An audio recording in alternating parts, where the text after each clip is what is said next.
So it looks like it's the final chapter. We're going to be closing on Mom's house in the next week or so. And this place that has been such a refuge, such a haven, not just for me and my family, but for many, many families. We used to call Mom and Dad's house Gustafson's home for wayward boys and girls, because they literally had an open door policy. If there was someone who needed a place to stay, you could always go to Cliff and Annette's. You know, I never actually lived in this home. I got married when I was 19, but it was the place that I came back to.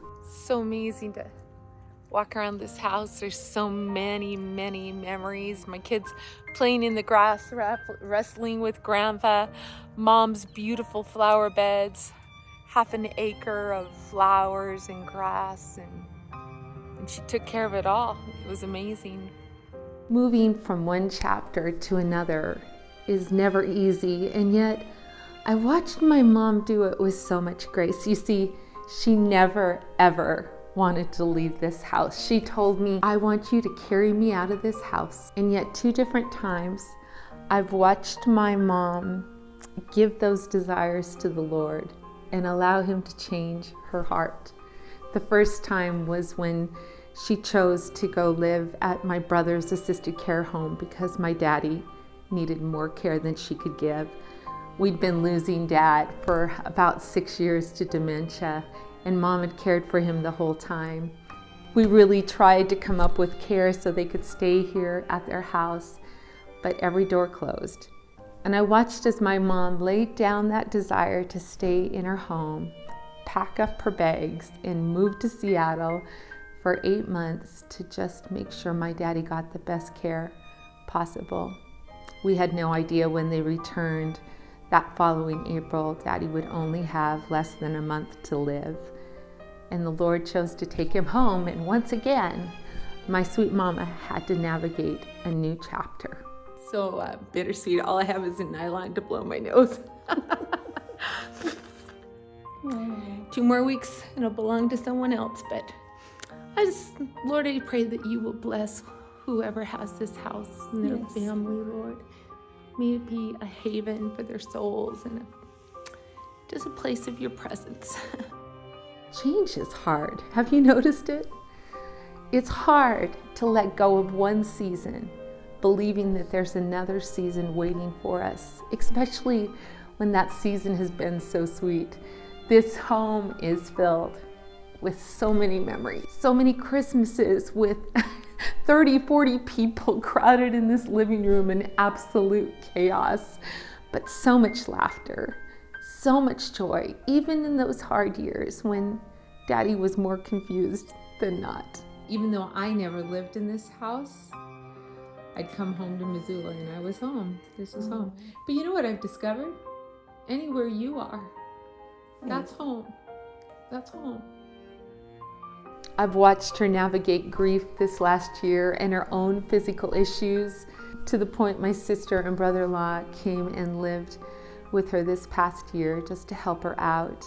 And when it came time for them to leave, we knew that her circumstances also had to change. And I watched once again as my mama laid down her dream of living in her forever home and be willing to pack it up, sell it off, and move to a 2-bedroom apartment where she's navigating a whole new season and making new friends and finding a new way of life.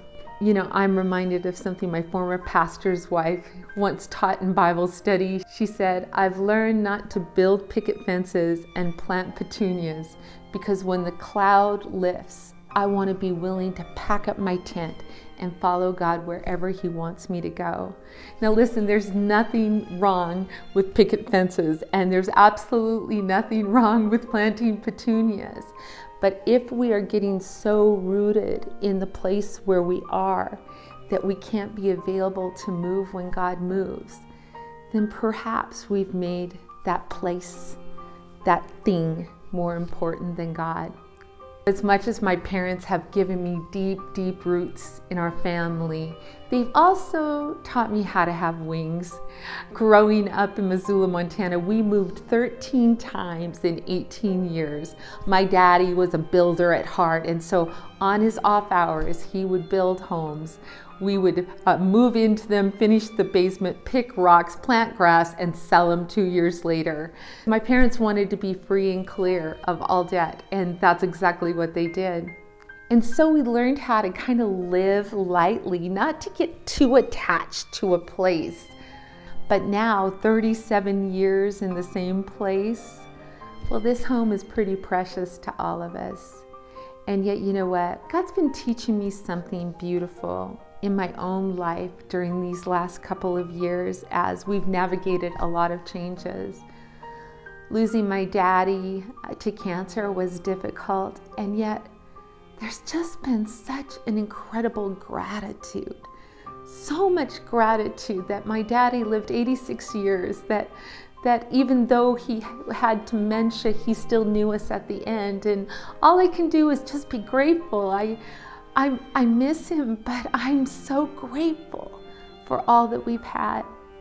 You know, leaving this home, you can tell I'm emotional, but more than the grief, there's just this overwhelming gratitude that this house was way more than a building. It was a home. And that wasn't created by four walls. That was created by people. I don't know what change you're navigating. I don't know what thing you've been holding on to so tightly that God's had to kind of pry your hands from around that grip. But I can tell you this, if you ask the Lord to change your heart, to help you want what He wants for you, He will be faithful to do it.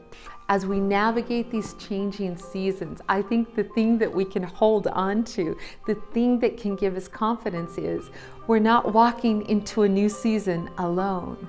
God is with us, and He wants to bless us in this new chapter, in this new season, just as He blessed us in the previous chapters of our lives. It's my prayer that my eyes would be open to the blessings God has given me. But I also pray that those blessings don't become more precious than my willingness to just follow Him wherever He leads.